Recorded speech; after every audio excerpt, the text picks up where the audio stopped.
This is our third week, and we're ready to dive into the book of Exodus after spending 2 weeks on Genesis. And if you remember, last week we started in Genesis 12 and went quickly to the end of the story. And Genesis 12 to 50 is really centered on this one family, starting with Abraham and his wife Sarah, their son Isaac and his wife Rebekah, their twin boys, and we follow Jacob more than we follow Esau. Jacob and his two wives and his two maids, his two concubines, the four women that give him children, which give us the 12 sons of Jacob. We especially followed the story of Joseph and his time in Egypt, and his brothers' cruel treatment of him and their forgiveness and reunion. And if you know, at the end of the last chapters of Genesis, this plague has swept really the entire region, the entire Middle East. Joseph has been in charge of the grain distribution for Egypt during the famine years. And under Pharaoh's invitation, the entire clan of Jacob and his sons and their wives and their kids, which is about 70 people, they all moved to Egypt to be the guests of the Pharaoh. Because the Pharaoh looked so kindly on Joseph. Joseph had done so much for Egypt. Joseph had helped them through the famine. And that's where we end the book of Genesis, this happy ending. They settle in the land of Goshen in Egypt. But then, as I said, you turn the page and a lot has changed. We find out a little bit later in Exodus that 430 years have passed. 430 years. And there was 70 people.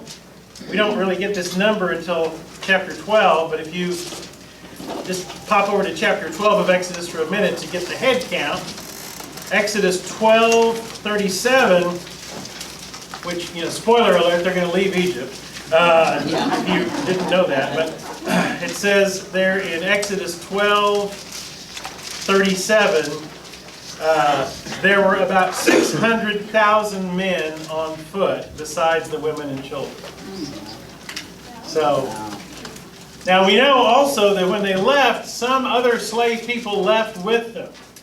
So, not literally, perhaps everyone is a descendant of that one family, but given 430 years, if you do the math, it's doable.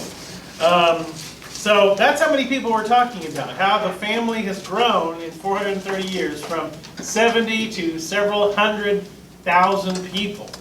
And when we open up the book of Exodus, we're told right off the bat, they recap the names of the sons of Jacob, the 12 sons, but then we kind of immediately are told in Exodus 1:6, Joseph and all his brothers and all that generation died, but the Israelites were fruitful and multiplied greatly. Yes, they did. Became exceedingly numerous, so the land was filled with them. And then this little verse 8, a new king, or we would say Pharaoh, who didn't know about Joseph, came to power in Egypt. Look, he said to his people, the Israelites have become much too numerous for us. Come, we must deal shrewdly with them, or they'll become even more numerous, and if war breaks out, they'll join our enemies and fight against us and leave the country. So, we know, of course, we study Egyptian history, and we know that in Egypt, around this time, there are changes of dynasties. That one Pharaoh's family will rule for a certain number of generations. Then there'll be a war, there'll be an upheaval, and there'll be a new dynasty and a new Pharaoh. And after 400 years, or 430 years, the initial invitation to the family of Jacob to come and live in Egypt as guests is long forgotten. I mean, think about how long 430 years is. I mean, the United States of America is, what, coming up on 250. Right? From 1776 to the present. We'll be coming up on our 250th year in another 7 years. So 430 years is a long time. Think about how long ago just, the revolutionary days were in this country. We're talking about a long amount of time. And the Pharaoh is worried that this large, what he considers foreign population living inside the borders of Egypt are not loyal to him. That they are not loyal Egyptians. And should there be a war or conflict, somebody comes to war against Egypt, he has no assurance that these Israelites will fight for Egypt, that they might fight against Egypt. And that's not really a surprise because of the position the Israelites are in. Because they are not just foreigners in a foreign land, they are slaves. Verse 11, they put slave masters over them to oppress them with forced labor. They built Pithon and Ramesses as store cities for Pharaoh. But the more they were oppressed, the more they multiplied and spread. And so the Egyptians came to dread the Israelites and worked them ruthlessly. They made their lives bitter with hard labor in brick and mortar and with all kinds of work in the fields. And all their hard labor, the Egyptians used them ruthlessly. You go and see some of the great monuments in Egypt. We think of the pyramids and some of the other things. You can say, well, how in the world in a day before modern machinery, how could those incredible things be built? Well, they're built with slave labor. And slave labor often means a lot of the slaves die in the construction process. And to the Egyptians, that's just the cost of doing business.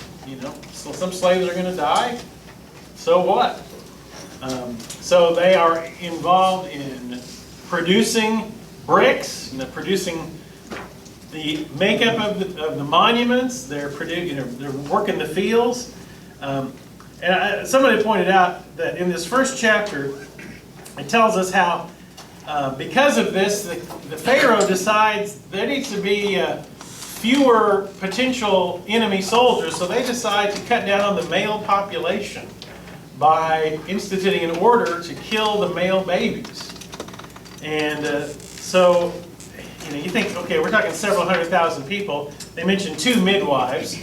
Probably more midwives than 2 for several 100,000 people. But they happen to mention the names of 2 of the midwives, Shiphrah and Puah, which, notice that, they tell us the name of the midwives, they don't even tell us the name of the Pharaoh. So who's important and who's not important. They never even mention the Pharaoh's name. Now, most scholars believe we're talking about Ramesses II would be the Pharaoh of this era. Now, we don't know that absolutely, but that's the best guess of scholars, is that Ramesses II is the Pharaoh of this story. But the order goes out, drown the baby boys. Well, first they tell the midwives just to kill them, but the midwives won't do it. And when the Pharaoh says, why aren't you just killing the baby boys, they lie. They say, well, the Hebrew women, they give birth so quick that we don't have time to get there. And so the Pharaoh, since he can't get the midwives to kill the baby boys, he issues an order that all Hebrew little baby boys are to be thrown into the Nile, but allow the girls to live. And this sets up, the story. If you think about Old Testament stories that have been turned into movies, and there's probably no Old Testament story that has been turned into as many movies as the story of Moses. Moses' story, in many ways, is the dominant story of the Old Testament. If you say, who is the most prominent character or the most prominent person in the Old Testament, you might first think Abraham, because he's the father of this entire nation. But, Abraham, although very important, he gets a few chapters. But Moses gets a lengthy story. And Moses' I guess you'd say shadow, Moses' influence is enormous in the Old Testament. And this is, of course, the story of his birth. He's born. His mother can't bear to have him thrown into the Nile. And so she kind of technically obeys the law. She puts him in the Nile, but not throws him in the Nile. Puts him in a basket in the Nile. And again, scholars debate was this a Hail Mary in terms of, well, I mean, maybe he'll get rescued, or is this a calculated plan that turns out just the way it is supposed to, when we know that this baby is found by Pharaoh's daughter. Pharaoh's daughter, who's gone down to the Nile to bathe, sees the basket, her maidens, her attendants fetch it, they open it up, and there's a baby. Pharaoh's daughter, heart goes out, she sees a little baby boy, and she decides to keep it. Can I keep it? Yeah, she decides to keep it. And who should be, just happens to be real close at hand, but Moses' elder sister. And she runs up and says, "Oh, do you need one of the Hebrew women to nurse the baby?" And Pharaoh's daughter says, "Yeah, that's a great idea." So, of course, the woman that they get to do it is Moses' actual mother.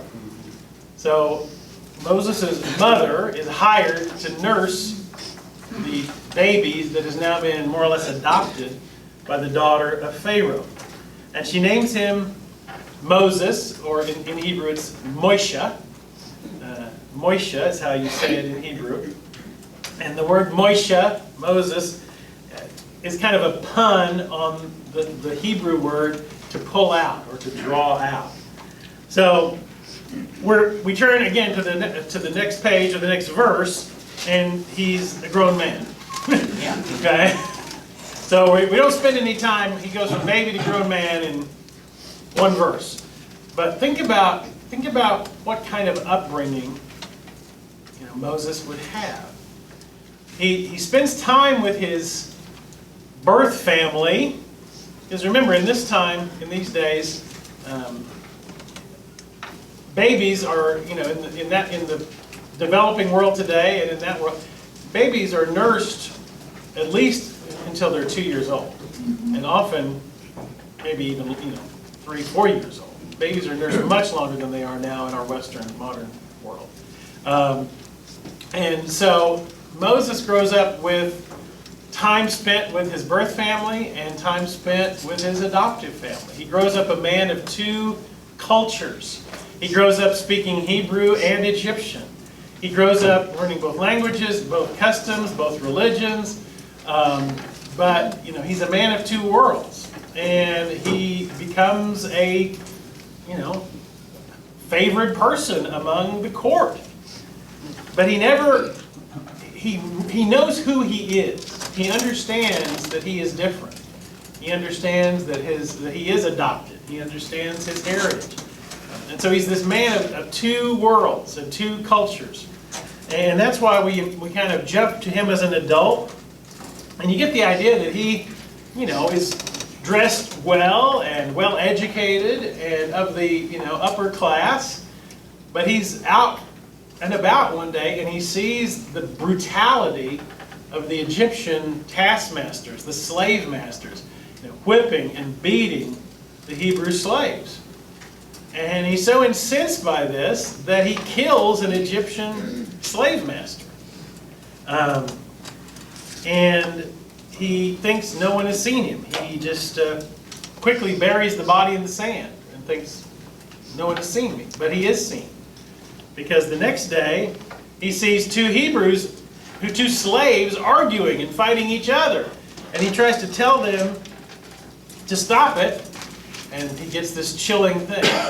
Who are you to tell us what to do? Are you going to kill one of us the way you killed that Egyptian the other day? He realizes this is not a secret. This is something that is known. And he realizes even though he has been adopted into the royal family, that he is still not blood, and that his position is not very secure, and he decides to flee. So he flees to Midian, and if you have your map, and it came in late, maybe look on to somebody real quick. I'm sorry, I should have made 5 or 10 more, but Midian, see where Midian is? Midian is way over to the east on this map. And just so you can see, here's, you see where Egypt is. You can see the Nile Delta. You can see the Nile River. You can can see Memphis, and we're not talking Tennessee.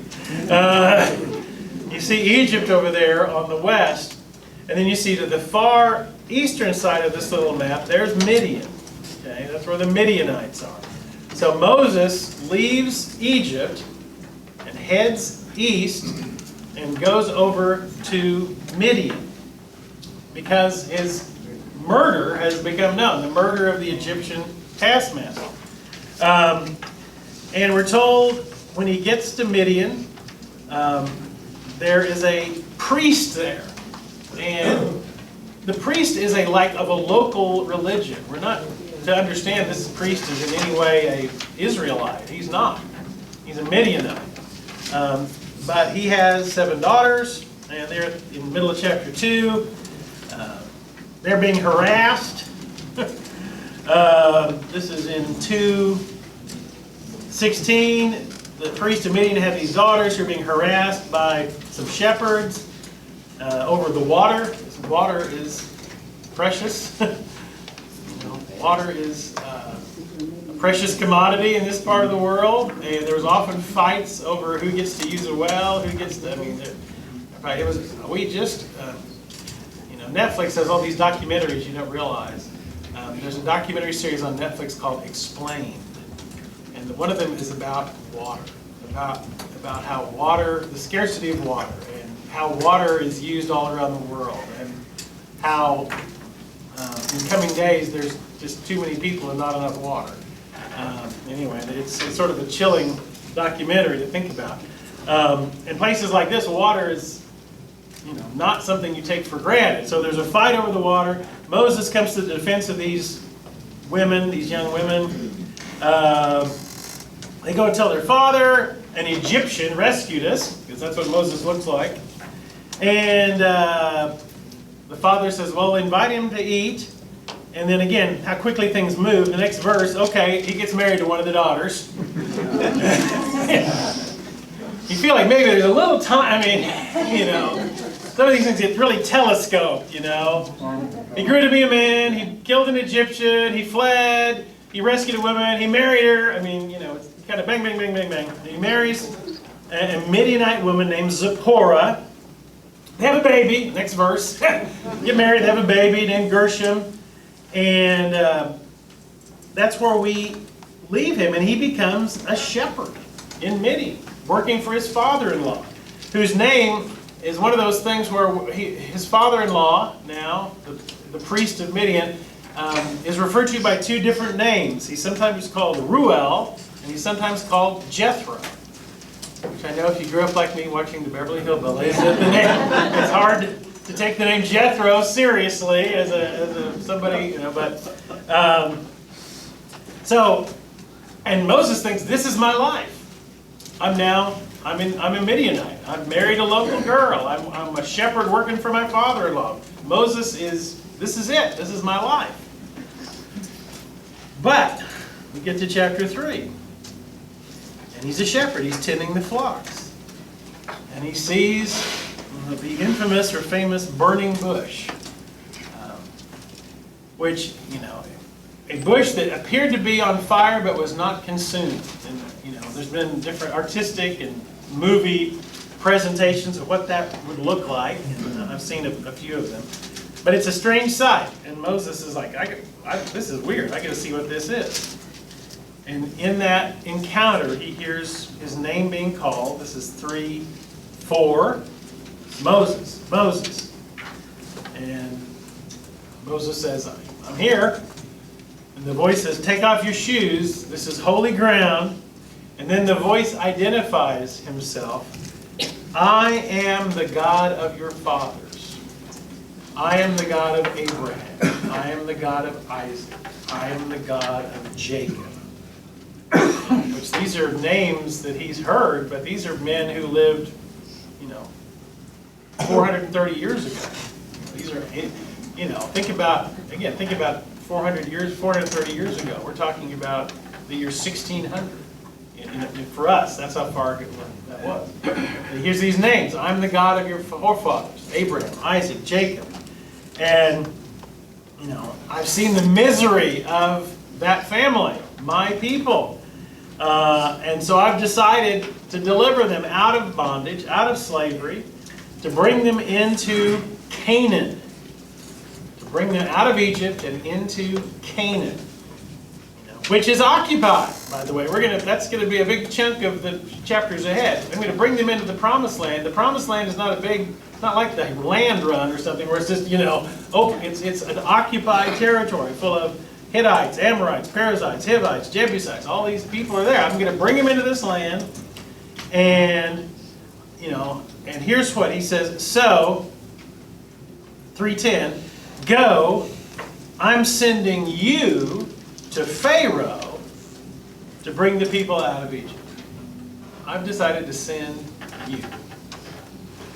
And I really think Moses' responses here are really very human, because Moses' first response is, who am I that I should go to Pharaoh and bring him out? I mean, I am a bad choice. I am not, you've got the wrong guy. Who am I to do that? And God's response is, well, I'm going to be with you. And here's a sign. When you come out, you're going to worship on this mountain. And Moses says, well, okay, you're the God of my forefathers.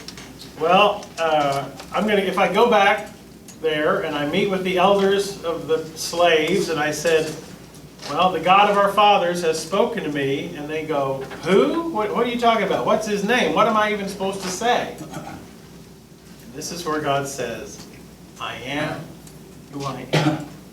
I am who I am. I mentioned this last week, this name, that we now think the best way to pronounce it is Yahweh. The older way to say it was Jehovah. I am who I am is a variation of the Hebrew verb to be. And so Yahweh sounds like a conjugation of the verb to be. I am. And the reasons why it was misunderstood how to pronounce it is kind of technical. It has to do with the fact that I learned when I took Hebrew in seminary, Hebrew has no vowels. The Hebrew language has no vowels. The Hebrew language is only consonants. You think, how do you have a language without consonants? Well, it's easier than you think, really. And I've done this before, but think about it. A language without consonants is actually not that difficult. If I were to write,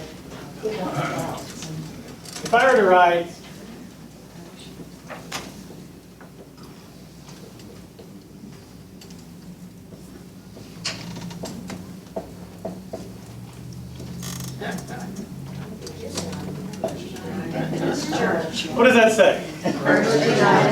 This church. How do you know that? There's no vowels. You know it from context, don't you? Well, it said that if you could read, there's always these things you can read without the vowel. You just look at the word in its whole, you see it. Right. And so really, if you'd been trained that way, you could read a book without the vowels. And you'd say, how would you know the difference between big and bag, or bog, or bug? Well, you'd know it in context. Johnny went to the store and he put his groceries in a BG. Well, he didn't put them in a bug, and he didn't put them in a bog. He put them in a bag. So you would know from the context. So that's the way Hebrew works. Well, so everybody who spoke Hebrew, they don't need no stinking vowels. Okay, they don't need vowels. But by the time of Jesus, people weren't speaking Hebrew anymore. They were speaking Aramaic. Okay. Jesus spoke Aramaic. We sometimes think, well, didn't he speak Hebrew? No, he spoke Aramaic. Aramaic is a variation on Hebrew. Aramaic is to Hebrew as English is to Latin. Okay? In other words, it's a related language. All the Romance languages, English and Spanish and Italian and French, they all go back to Latin. in terms of a lot of words, but most of us, unless you took Latin in school for quite a while, you probably don't read Latin. So Aramaic is the language of the, but in the synagogue, they still read the scriptures in Hebrew. You know, just like in the Catholic Church until 50 or 60 years ago, they still did the Mass in Latin. So people didn't know how to speak Latin anymore. So there was a group of Hebrew scholars called the Masoretes, and what they did to the Hebrew scriptures is they went through and they put little dots and dashes in there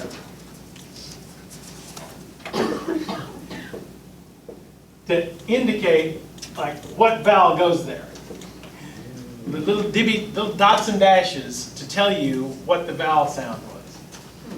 But, and here's what gets technical.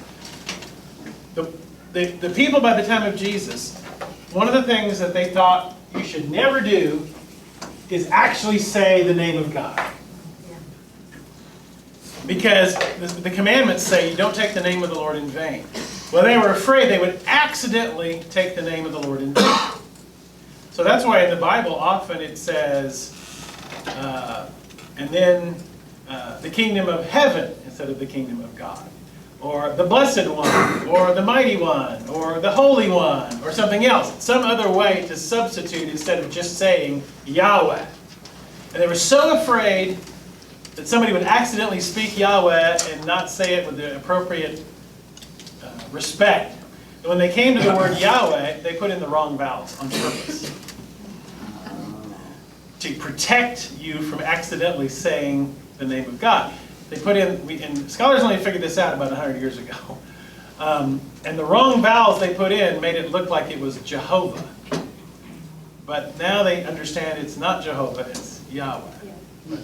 That may be more than you really asking to know. But it is a little bit interesting as to why God's name is Yahweh, because it is a derivation of to be. So God says, my name is to be. My name is I am.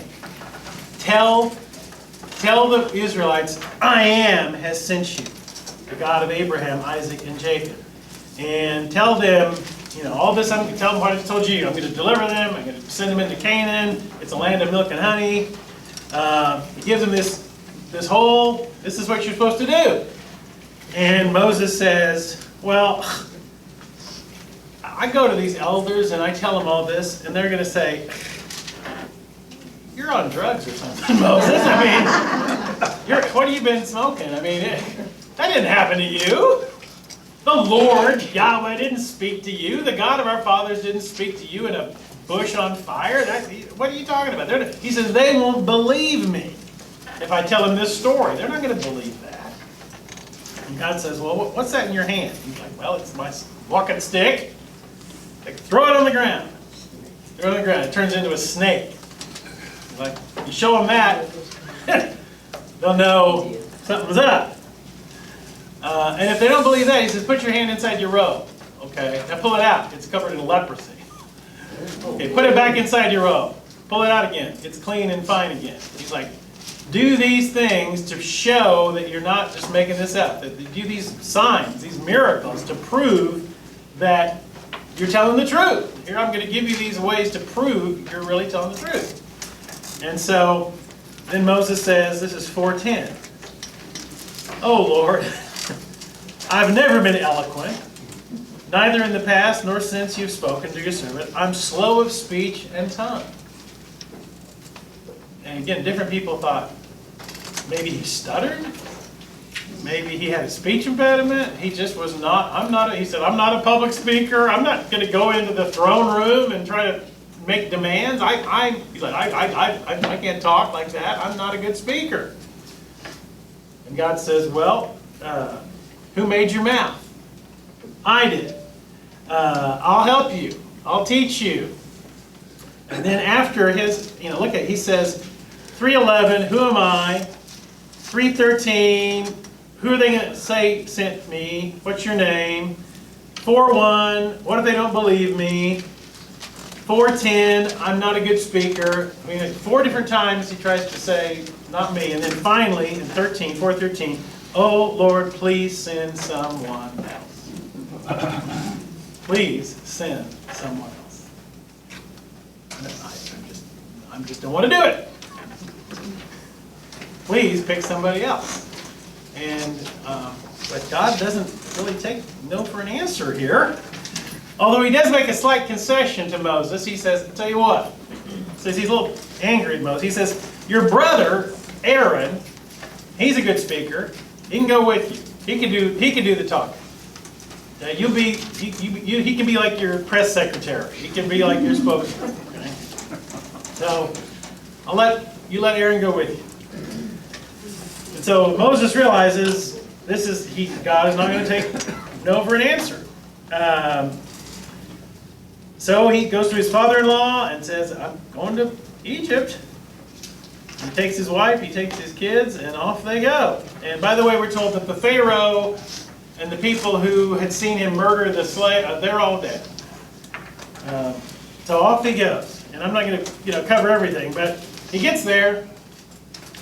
He goes to Pharaoh just like he's supposed to and delivers the message. "Let us go out into the desert 3 days away from Egypt so we can have a religious sacrifices to our God, Yahweh."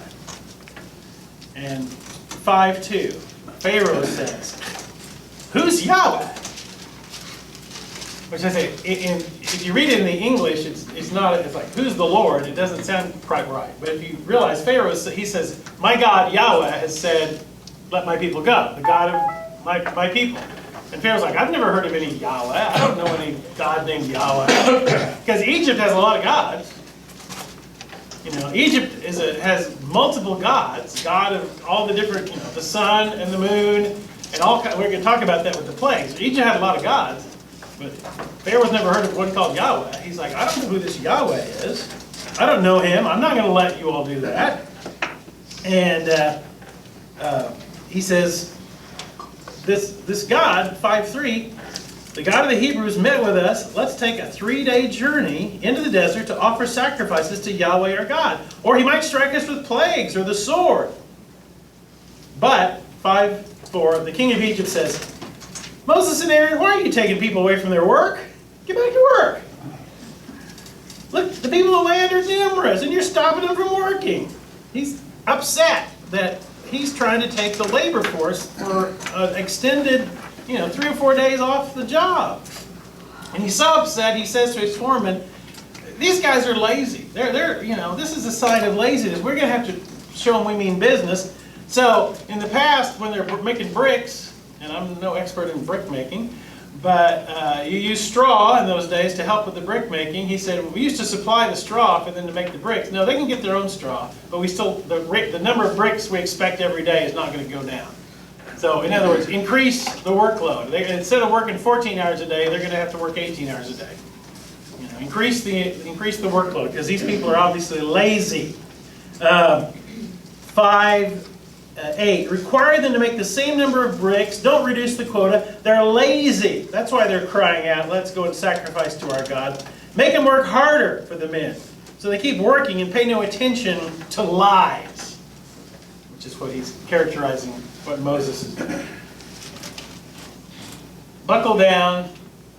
Make them work harder, so they won't even have time to think about worshiping this God of theirs. And so that's what they do. And the elders of the Hebrews complain, and Pharaoh's response to their complaints is 5:17, "Lazy, that's what you are, lazy. That's why you keep saying, 'Let's go and sacrifice to the Lord.' Get to work. You won't be given any straw. You must produce the full quota of bricks." So he accuses them of laziness. And this is where the story starts to this is not good. It's 5:19. "The Israelite foremen realized they were in trouble when they were told, 'You're not to reduce the number of bricks required of you for each day.' They left Pharaoh, they found Moses and Aaron, awaiting to meet him, and they said, 'May the Lord look upon you and judge you. You've made us a stench to Pharaoh and his officials, and have put the sword in their hands to kill us.'" So the elders of Israel are now furious with Moses and Aaron for sticking their nose in and making their lives worse. So Moses' first audience with Pharaoh has not resulted in anything positive. It's resulted now in a worsening of the lives of the Hebrew slaves. And Moses says to God, Lord, why have you brought trouble on these people? Is this why you sent me? Ever since I went to Pharaoh to speak in your name, he's brought trouble upon the people, and you haven't rescued your people at all. This is going to be the tone of often the conversations between Moses and God. It's not going, Moses is going to be pretty blunt with God, and God's going to be pretty blunt with Moses through this story. And you're going to see Moses' frustration, and often it's going to be directed at God. And sometimes God is going to be angry at the people, and he's going to direct that anger at Moses. And it's funny how you'll see through the story of Moses, and I won't have time to point it every time, but often, the people who are, it refers to them as stiff-necked. The people of Israel are stiff-necked. What does that make you think of? If somebody stiff-necked. Yeah, stubborn. And they do things that are frustrating. And, God will say to Moses, look what your people are doing. And Moses will say to God, look what your people are doing. When Moses is talking to God, it's your people. When God is talking to Moses, it's your people. It's like when your child is in trouble. Do you know what your son did? Do you know what your daughter did or said to me? But God says, this is all part of the plan, because I'm going to show Pharaoh what's what. And he says again, I'm the God, I'm the Lord, I'm the God of Abraham, Isaac, Jacob. And he says, reaffirm, I'm going to bring them out. I'm going to do all this stuff. Tell the people, I'm going to bring you out of bondage. And it says in 6:9, Moses reported this to the Israelites. They didn't listen to him because of their discouragement and cruel bondage.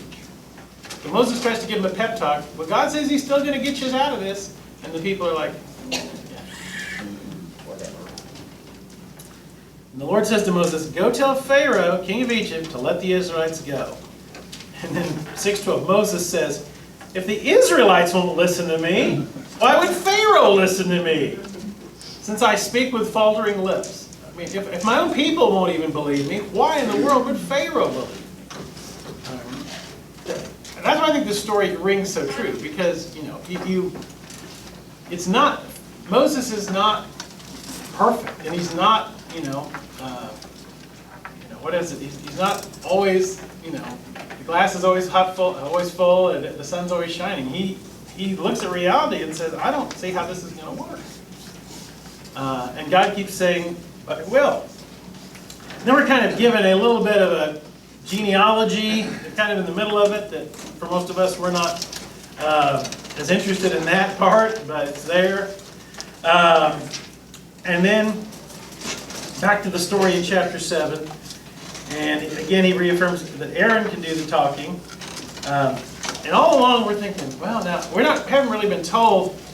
We just know Moses was a baby, and then he's an adult, and he kills the Egyptian, and then he flees, and then he gets married and has kids, and spends time in Midian, and then he gets called to come back. And we're never told really how long any of these periods are until we get to 7:6. Moses and Aaron did as the Lord commanded. Moses was 80 years old, and Aaron was 83 when they spoke to Pharaoh. When he was out tending the flocks, he's already retired, basically. Now, again, sometimes the ages, we're not sure how literally we take, but he's definitely at the end, he's towards the end of his life. This is not, this is not a young man we're talking about here. Watch it. Well, he's got 40 more years ahead of him after he's 80. He's thinking about how much more he's got to do, still laying ahead of him before. He's got to wander around for 40 years after this. But they go back and they go, all right, let's pull out the miracles. So he goes to Pharaoh and is like, look, I need mean business. And he does the snake thing. It says, but Pharaoh has all these sorcerers and wise men and all these people, and they are able to duplicate that trick. And again, scholars debate about this. I mean, did they use, what Moses does is supernatural. What Pharaoh's wise men do may be what we would more call an illusion or a trick, or what a magician does. It was a little more sleight of hand, perhaps. And they think, well, Moses is practicing sleight of hand, we can do the same thing. So Pharaoh's not impressed with the snake trick. And so it's time to bring on the plagues. And here's, here we have a little handout, just in case to keep and pull this off. We're going to the plagues. And of course they build. And we start with water to blood. And, we don't have time to go through every single plague and to read through it all. But the first plague is the Nile, which the Nile is the source of life for Egypt. I mean, the Nile is, to this day, the central life-giving part of Egypt. It turns to blood. And yet the Egyptians are able to also apparently duplicate that. And the Egyptians, people have to dig wells to get drinking water. So there's no bending of Pharaoh on this first plague. So now here comes frogs. And God says there's going to be frogs everywhere. And 8:3, the Nile will teem with frogs. They'll come into your palace and into your bedroom and onto your bed, into the houses of your officials, on your people, in the ovens and the kneading troughs. They'll go up on you and your people and all the officials. Tell Aaron, stretch out your hand with your staff over the streams and the canals and the ponds and make frogs come all over the land of Egypt. So, frogs everywhere. And now Pharaoh, the first tiny crack, he's like, tell you what, Moses, get rid of the frogs and we'll let you go do your little sacrifice. And Moses says, all right, I'll pray, and when do you want them gone? Pharaoh's like, tomorrow. All right, they'll be gone tomorrow. And sure enough, you got dead frogs everywhere.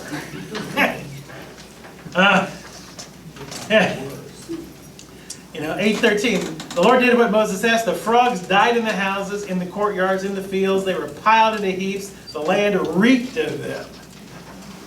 Thousands and thousands and thousands of dead frogs everywhere. Our daughter Lady and her husband Taylor, they're on a little trip right now because this is their anniversary. Their anniversary was yesterday. So we have to go feed their cats. And for some reason, there are frogs.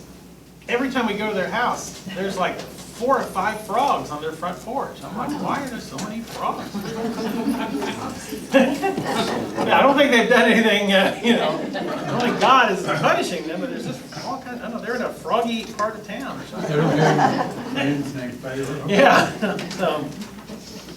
So the frogs are dead, but then of course Moses, realizes that Pharaoh goes back on his word. It says, Pharaoh saw there was relief, he hardened his heart, he wouldn't listen to Moses, just as the Lord had said he would.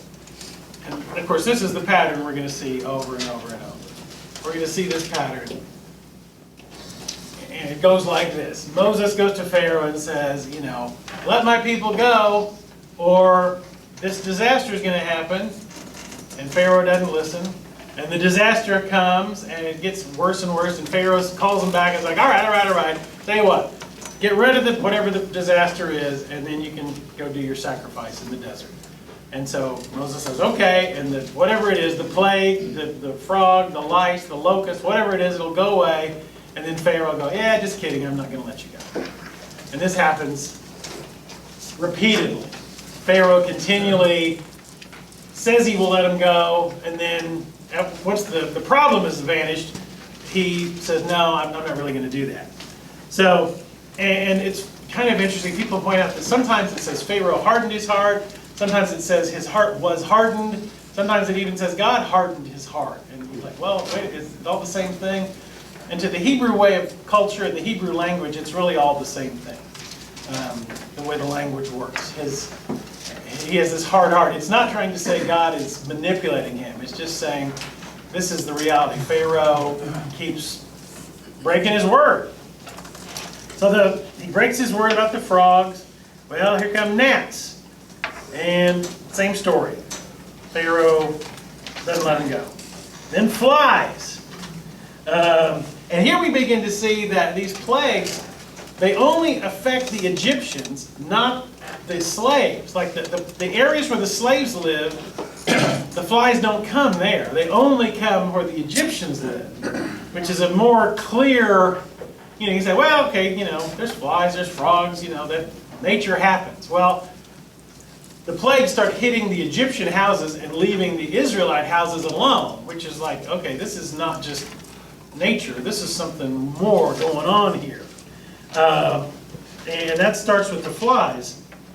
And so remember, what Moses' initial demand was, we need to go 3 days away from Egypt and have sacrifices to our God out in the middle of the desert. 3 days away from Egypt. And so with the flies, Pharaoh says, this is 8:25. He says, okay, do your sacrifices, but do it here in Egypt. You can't leave, but I'll let you do the sacrifices. Moses says, no, that wouldn't be right. The sacrifices we offer to Yahweh our God would be detestable to the Egyptians. If we offer sacrifices that are detestable in their eyes, will they not stone us? We must take a 3-day journey into the desert to offer sacrifices to Yahweh our God, as he commands us. And Pharaoh says, all right, you can do that, but you can't go very far. And he's like, okay, I'm going to get rid of the flies. And the flies are gone, but again, Pharaoh hardens his heart, and he says, no, you can't go after all. I'm there. So now we have the livestock get struck with a plague. And now the livestock are dying. Now the boils come.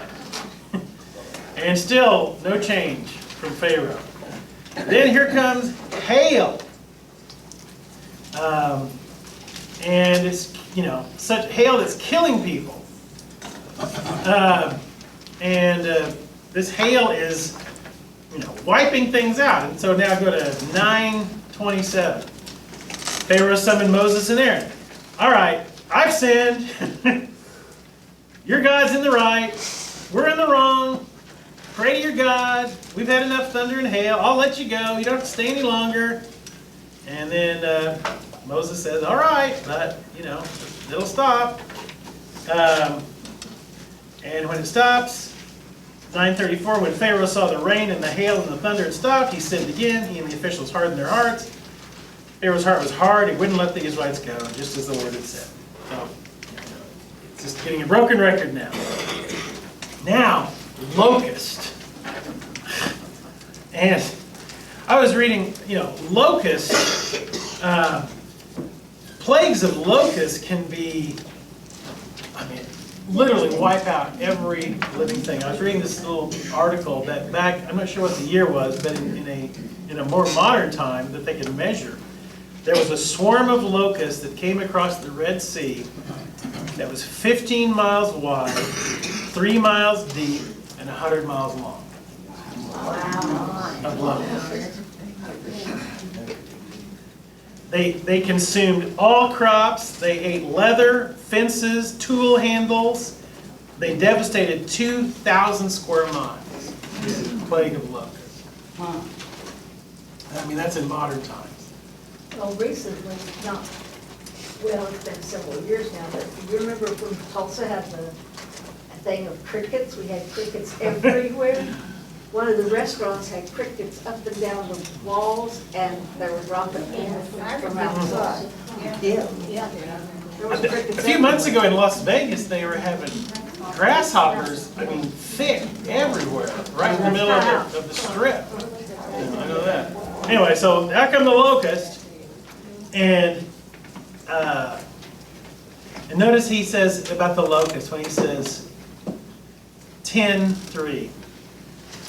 Moses and Aaron went to Pharaoh and said to him, "This is what Yahweh, the God of the Hebrews, says. How long will you refuse to humble yourself before me?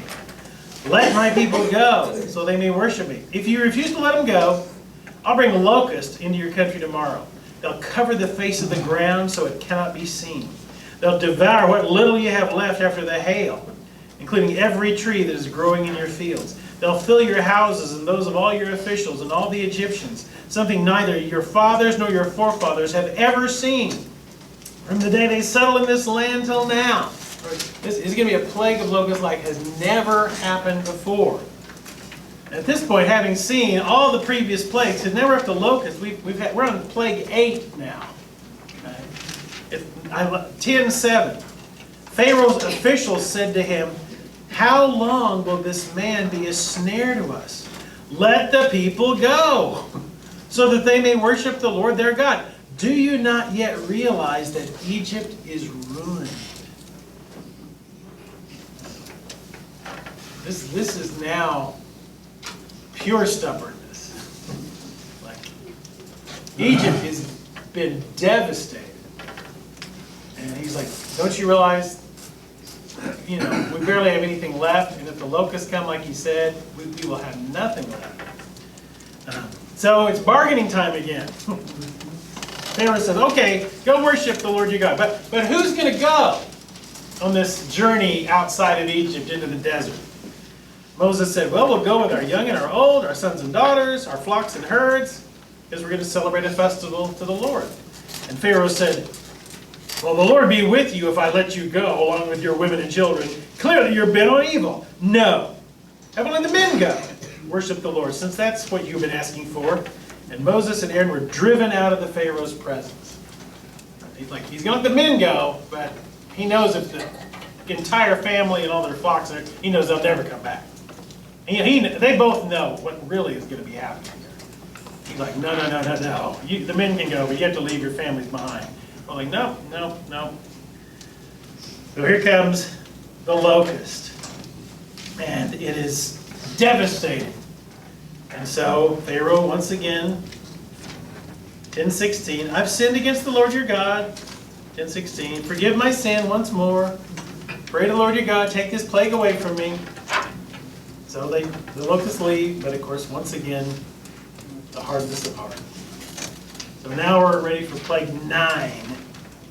And now it's darkness.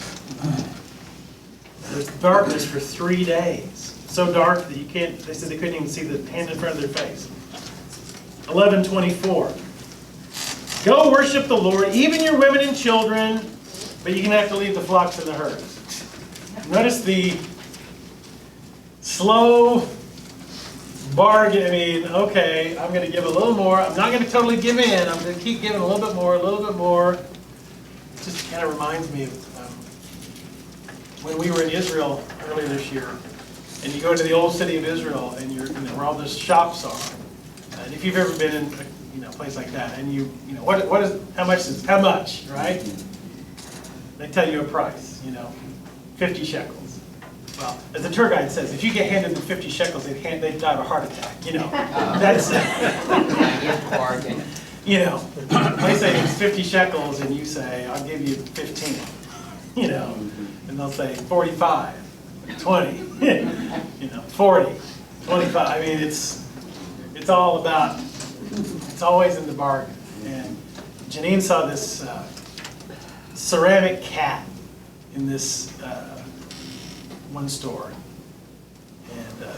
and I think we were in the Muslim quarter, because there's the Jewish quarter and then there's the Muslim quarter, or the shop, who owns the shops.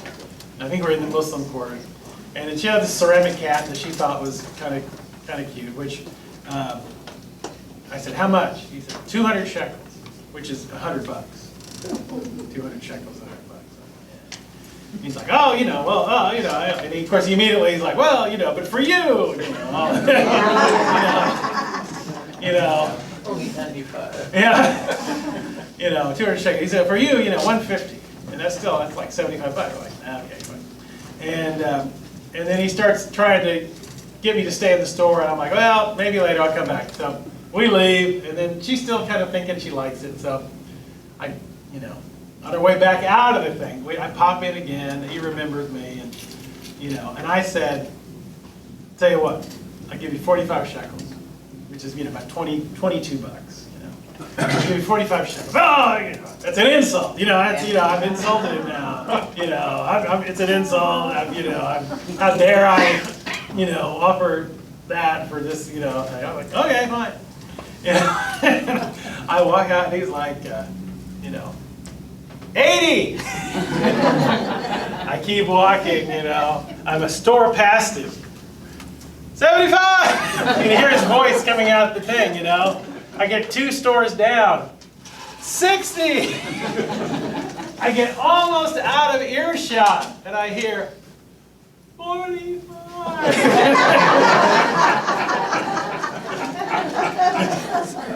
And I go back and I bought it for 45.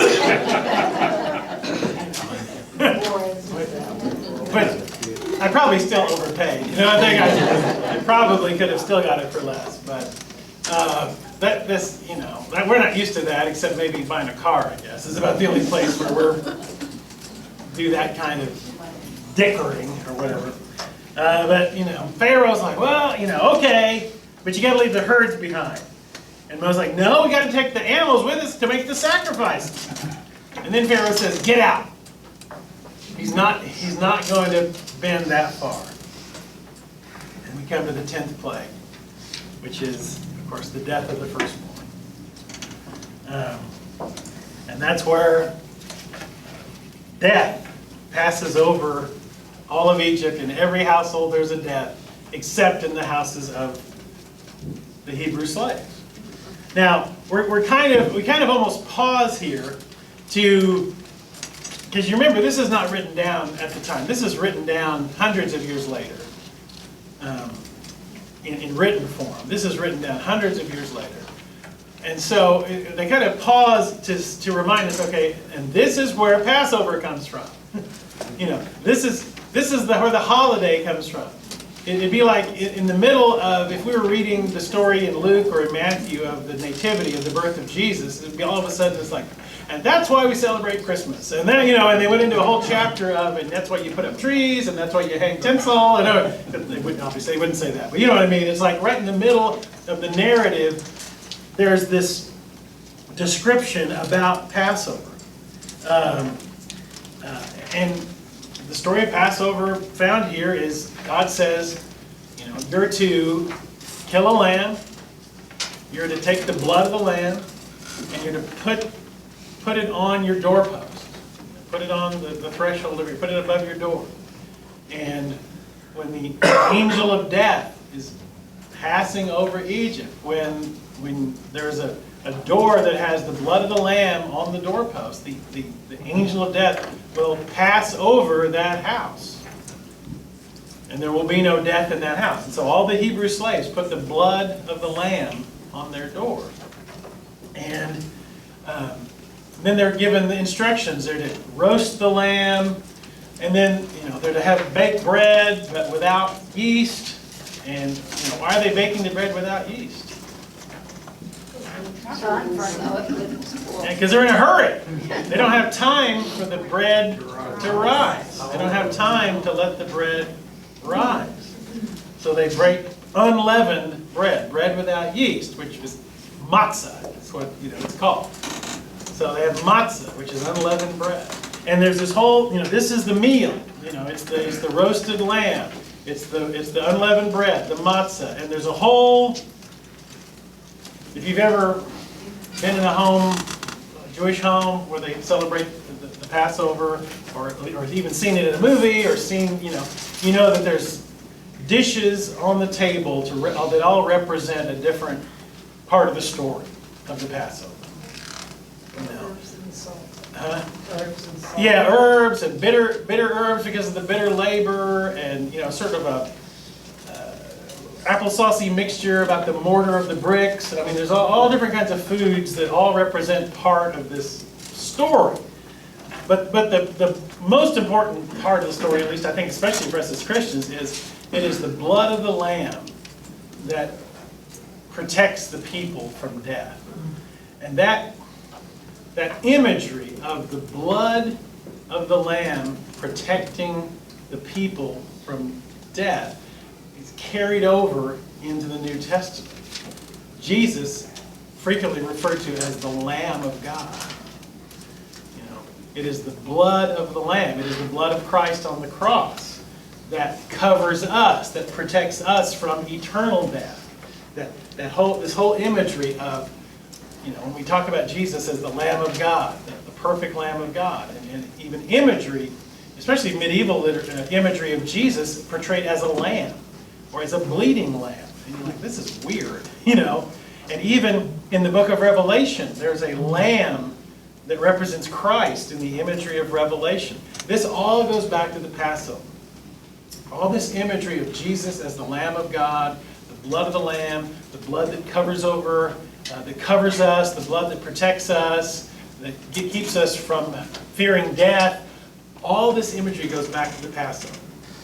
Remember, Passover is to the Jews as Easter is to us.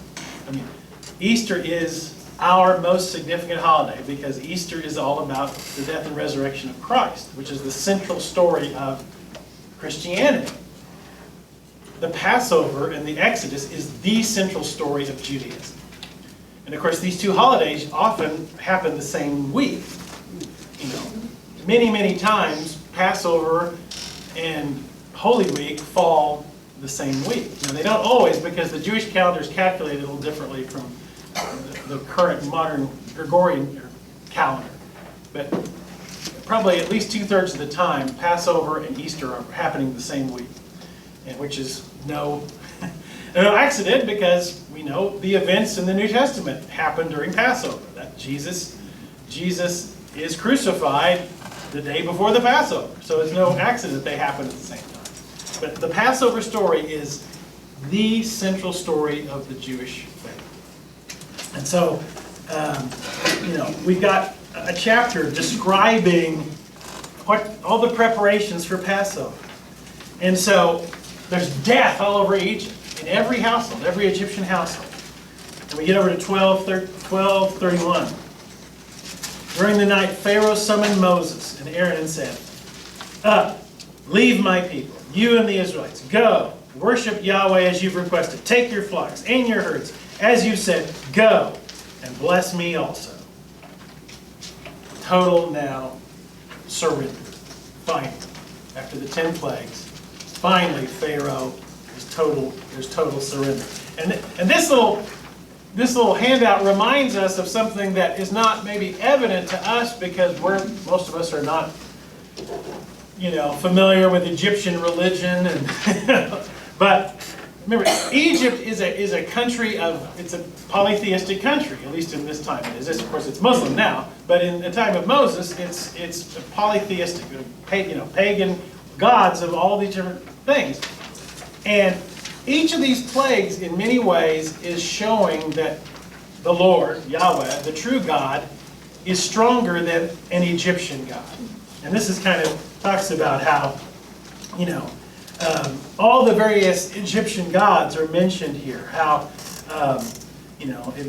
starting with the water to blood, Hunam, was the god of the source of the Nile. Hapi, the god of the flood. Osiris was supposedly, the Nile was Osiris's bloodstream. Some of the Egyptian gods have animals' heads. Hekt was an Egyptian goddess with a frog head. Geb was the god over the dust of the earth. Another god, Khepri, had the head of a beetle. On and on and on. You see all these Egyptian gods, and you see how in each of these plagues there is the sense of the real God, the true God, overpowering these so-called Egyptian gods. Until you get to the plague of darkness. Why is the plague of darkness the one right before the finale? Because the mightiest of all Egyptian gods is the sun god. Ra. Ra, the sun god. And so the plague of darkness is saying the real God is more powerful than the most powerful Egyptian god, which is the sun god, Ra. And so you kind of work through those gods until you get to the sun god. And of course, Pharaoh was considered a son of the gods. And so it's like the total, it's not just defeating Pharaoh, it's really defeating these so-called Egyptian gods. So they leave Egypt. And of course, there is no plan for them to return. And that's where we're told how many of them there were. We already talked about it. And this is the first time in verse 40 we're told it's been 430 years. And from here on, we know, I'm going to have to hurry a little bit here. We get to the place where they get to the, look at your map. They have to cross the water. And of course, this is probably the old Ten Commandments movie, from the 50s, in the day before computer effects, when they staged the crossing of the Red Sea and the parting of the waters. And how the Egyptians, at this point, realize, hey, they're not coming back. We're going to lose our labor force. And Pharaoh orders his men to go after them. And of course, Pharaoh's soldiers are drowned in the sea because the walls of water are allowed the Hebrew people to pass through. But when the Egyptians in their chariots start chasing after him, those chariot wheels get stuck in the mud, and then here comes the water, and good night Irene at that point. So, so they get out, they cross the Red Sea, and at that point you're like, hey, hooray! You almost think, okay. And some movies actually end there. It's almost a shame to call it a cartoon. The Prince of Egypt was an animated movie from a while back, which, is, in my estimation, of course, I love animation, but the Prince of Egypt animated film from DreamWorks is a much more faithful adaptation of the Book of Exodus than the Ten Commandments movie. It is much more accurate, and I think actually a better movie. But it kind of ends with the crossing of the Red Sea, like, okay, we did it. But of course, it is a victory, but almost immediately there's problems. They cross. Chapter 15 is the song of Miriam, which is kind of a victory song. We did it, hooray, hooray, hooray. They drowned the Egyptians. But it only takes 3 days for the grumblers to start. Because 15:22, Moses led Israel from the Red Sea. They went into the desert of Shur.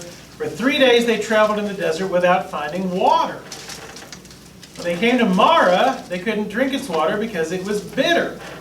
That's why the place is called Marah. Marah is Hebrew for bitter, which, sorry to tell you this, but the name Mary means bitter. There was a time in this country where Mary was the most popular name. Always those lists of names of newborn girls. There was a time in which Mary was actually the most popular name in the United States of America. Because Mary is Jesus' mom. Right? But the name Mary actually, and the name Mary and the name Miriam both mean bitter.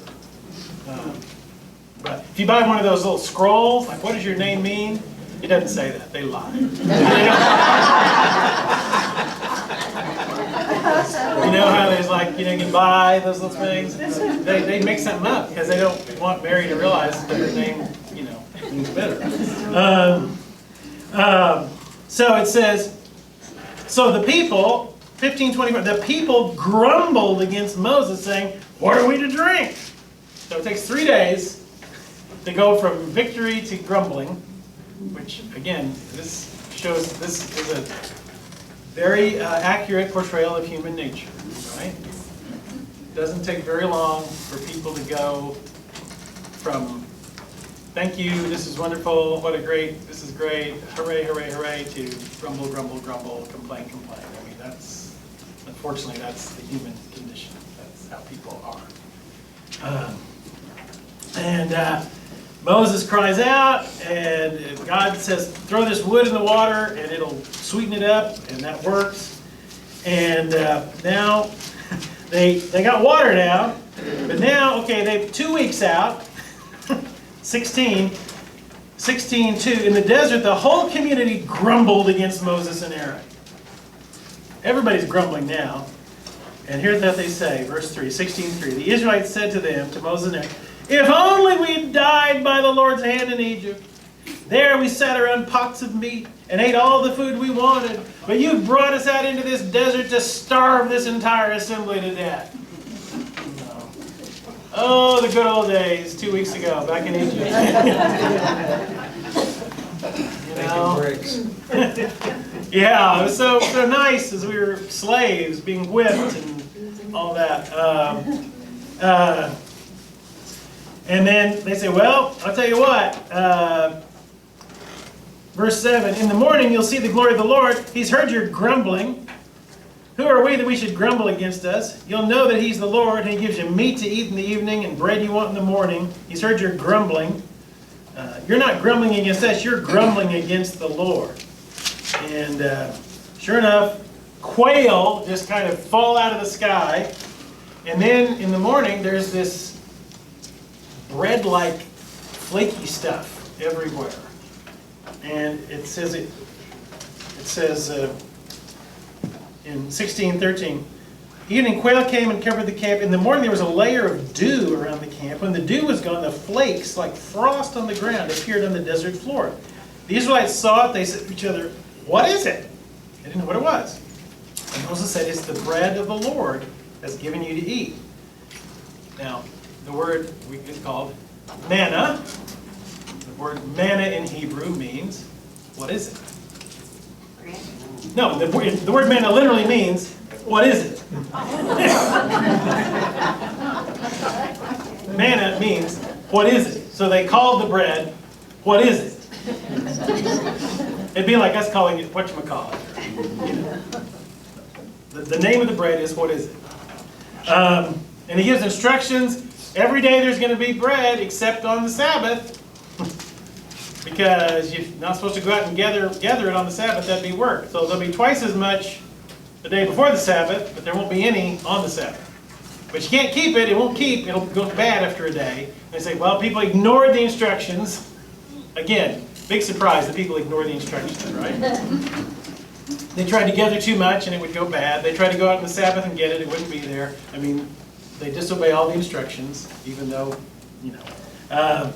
And again, this is just kind of the way people are, unfortunately. But God supplies them with food. And then I'm going to go through a lot of this, kind of just hit a couple of high spots. So they're in the desert now.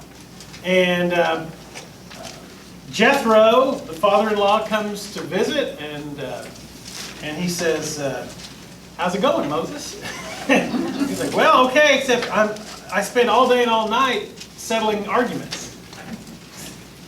You know, and he's like, why are you doing that?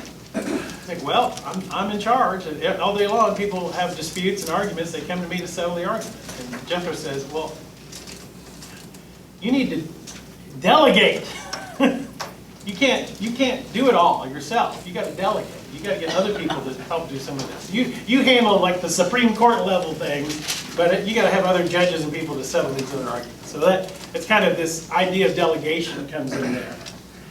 Then we get to 19, and we know this part of the story too. Moses goes up to the mountain, and you can see on the map here where Mount Sinai is. Also referred to as Mount Horeb. Mount Horeb, Mount Sinai, same thing. He goes up there, and God gives His commandments. And chapter 20, of course, is the 10 Commandments. And I'm not going to name all of them. I think we probably could read those if you forgot what they are. But those are the 10 Commandments. Now, here's where I'm going to talk more next week. Because next week, I'm sorry I didn't bring the list. Next week, we're actually going to talk about Leviticus, Numbers, and Deuteronomy, which you think one book in the night is hard. 3 is a little harder, but it's because Leviticus and Numbers and Deuteronomy, so much of those books is laws. And obviously we're not going to go through all of that. But we have, and I'm not going to go through the part here in Exodus, but you have the 10 Commandments. But then, like chapter 21 and 22 and 23 are laws. And we go from these big statements like, don't murder, don't steal, don't commit adultery, honor your parents. There's sort of these big overarching things to laws that seem very, very detailed. Like I picked one out. Like look at 22:14. If a man borrows an animal from his neighbor and is injured or dies while the owner is not present, he must make restitution. But if the owner is with the animal, the borrower will have to pay, not have to pay. And if the animal was hired, the money paid for the hire covers the loss. I mean, that kind of is different from thou shalt not commit adultery. I mean, that seems like a very, very specific kind of law. And we'll talk about that next week. There's a lot of this kind of law in the Bible that we might call, if you're a lawyer, you might call it case law. That most scholars would say this is not part of the Mount Sinai Declaration. This is, in the same way that thousands of laws are derived from our Constitution. Well, thousands or at least hundreds of Israelite laws are derived from the Ten Commandments. But, these aren't on the tablets. I mean, these are case law that has developed. And we're going to talk next week about how do you separate thou shalt not kill from, what happens if my ox gores your ox? I mean, how binding are the laws about what your ox does in our society today? We'll talk more about those laws and how that works in our society today. There's a lot of lawyers. Yeah, Did you know that in America, we have seven lawyers for every engineer.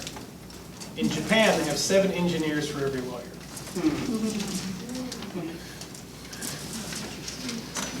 Tells you something about it.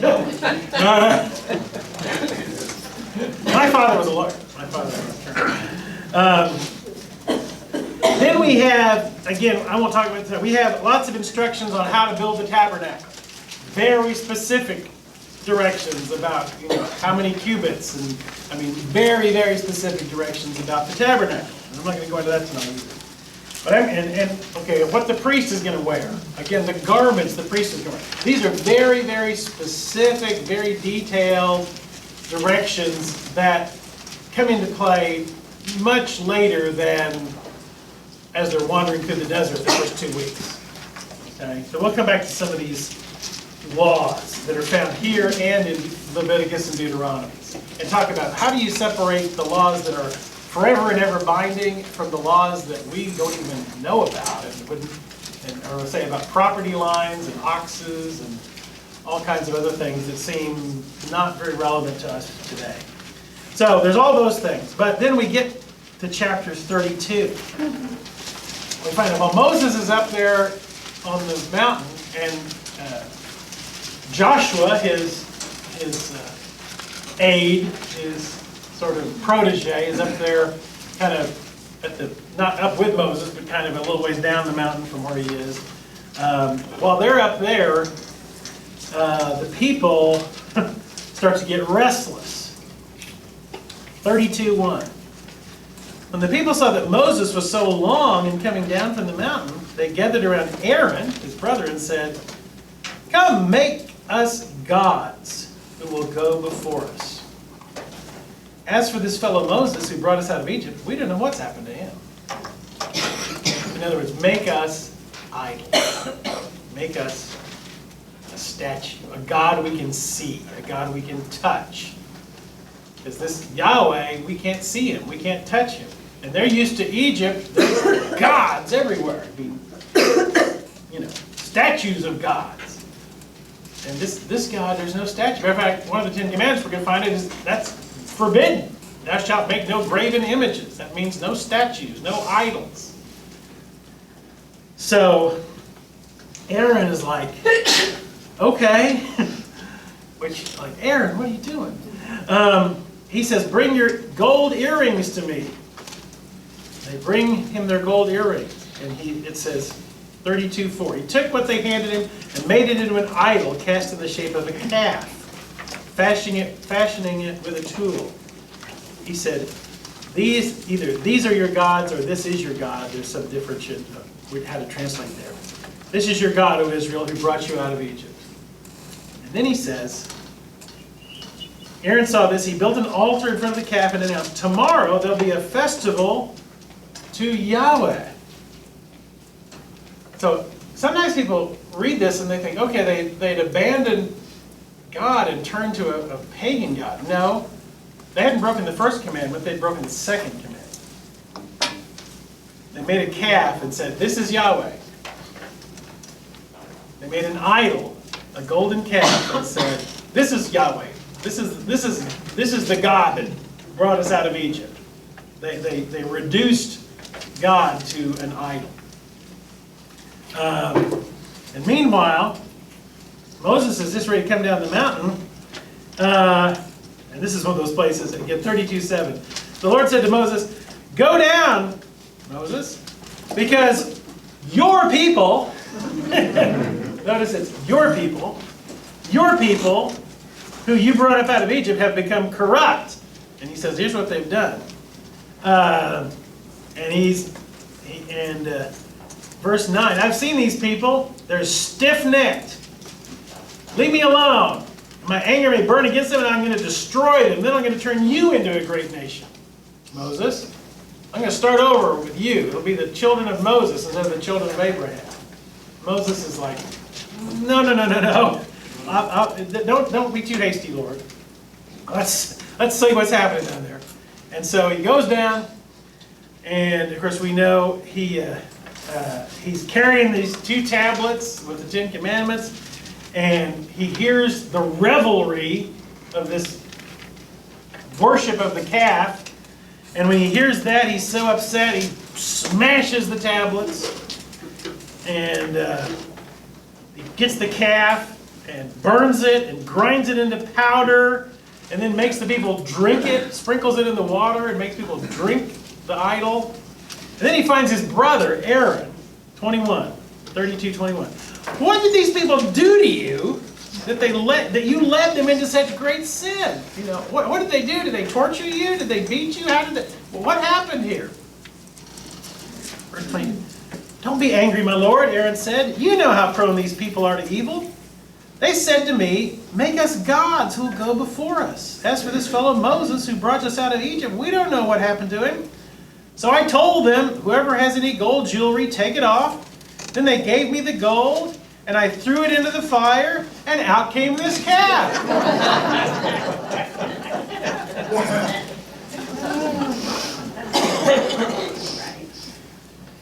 So, again, does this sound like people? Sound like maybe, have you ever had a child? Like, how did this get broken? Where did this happen? Well, I don't know, I mean, it just, I don't know, it just happened. And this, in some ways, this episode is going to be repeated in various ways, all through the Old Testament, over and over again. No, it's still today. Oh, yeah. Yeah, I mean, you're right, still today, but I mean, the idea It's political today. the people of Israel, I mean, turning away from God, turning to idolatry, I mean, this happens so many times. Yeah, people, you're right, human nature of saying, oh, I don't know how it happened. I mean, you're right, that's every day. Crazy, but It happens all the time. They have to get new tablets. God makes new tablets. And we have, again, more sort of regulations and directions on how to build the tabernacle and things like that. The one thing I always thought that's kind of interesting, last little bit of trivia with the book of Exodus, that I sometimes think some of the little trivial things are really fascinating. They set up a place where Moses would go and meet God, the tent of meeting. That's in chapter 33, starting at verse 7. They made this tent, and they called it the tent of meeting, and that's where Moses would go in there, and that's where he would talk to God. 33:9. Moses went into the tent, a pillar of cloud would come down and stay at the entrance while the Lord spoke with Moses. And whenever the people saw the pillar of cloud standing at the entrance of the tent, they stood and worshipped. each at the entrance, and the Lord would speak to Moses face to face as a man speaks to his friend. And Moses would return to the camp, and his young aide Joshua didn't leave the tent. So Moses has this, conversations with God that is unique, really, in many, many, many ways. And he would come out, and it said, look, go down to 34:29. When Moses came down from Mount Sinai with the 2 tablets of testimony in his hands, he wasn't aware that his face was radiant because he'd spoken with the Lord. His face was radiant. And it talks about whenever he would go into that tent and he'd come out, his face would be shining. And it said he would put a veil over his face so that the people wouldn't see the glory fade. Because eventually that glory, that radiance of his face would start to fade after he'd been in that tent.